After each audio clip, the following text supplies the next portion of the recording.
The Ezemuo stepped forward, smiling. "The gods have brought you back. They have plans for you, child." Chukwudi said, "Ezemuo, I seek only to tell my brother I bear him no ill will, that the staff was his freely given." Confused whispers rippled through the crowd. The Ezemuo held up his hand. "The gods have called you here. Will you approach the sacred beads?" Chukwudi looked uncertain. "I don't understand." "The beads would not move for him. It is a command from the gods. Approach."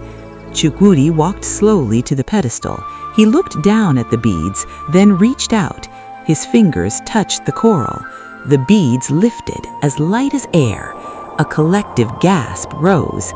Chukwudi stood holding them, their weight nothing. "No," the word tore from Obi. "This isn't right. I brought back the staff. This is mine." The Ezemuo's gaze held him for a moment that stretched like years, but the chief priest only nodded slowly.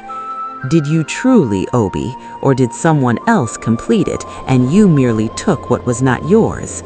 Obi's mouth opened and closed. His mother was beside him, fingers digging into his arm. "Don't say anything." The Ezemuo's gaze spoke again, his voice carrying divine weight. "I am bound not to speak of what happened in the forest, but the truth will out. The gods see all. They have made their choice clear." He turned to Chukwudi. "You are the chosen heir. Will you accept the sacred beads?" Chukwudi looked at the beads, then at his brother. Obi stood on the platform, his face showing anguish, shame, desperate denial. And Chukwudi's heart broke again, but this time with understanding. "He is my brother.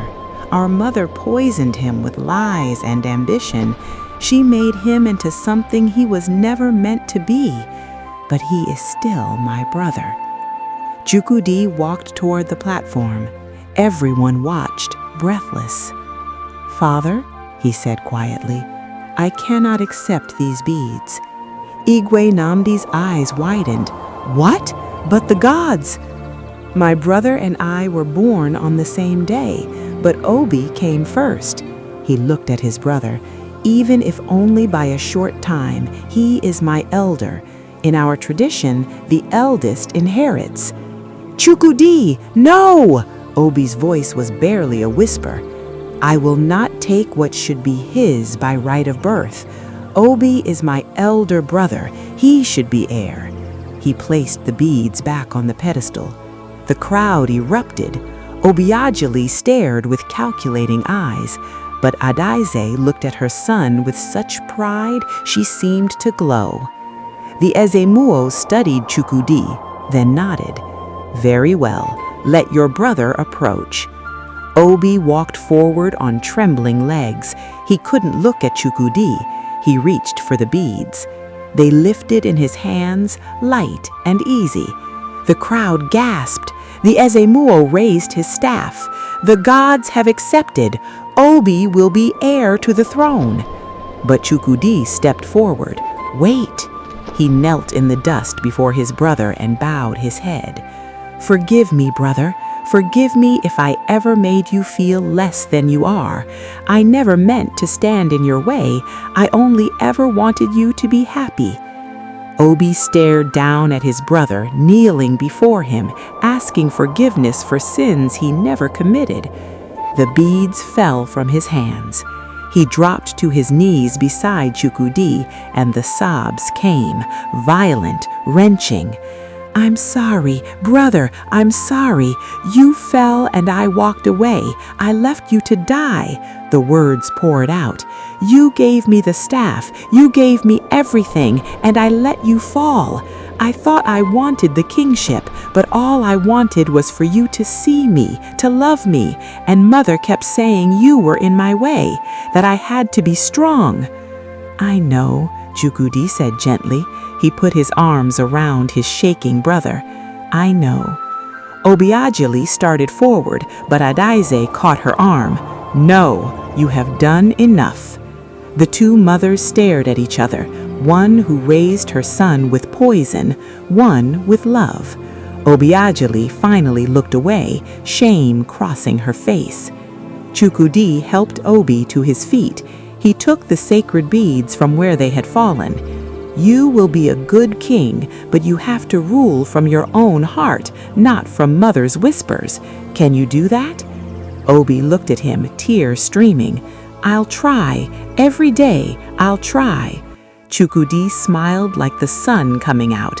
He placed the beads around his brother's neck. Then that's all anyone can ask.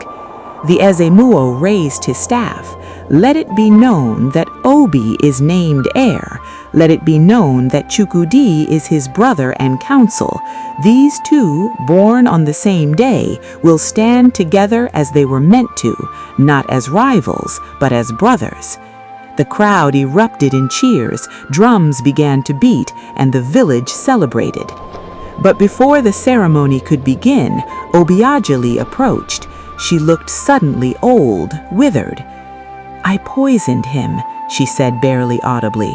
I poisoned my own son with my words, my ambition. I told him he was his enemy. Her voice cracked.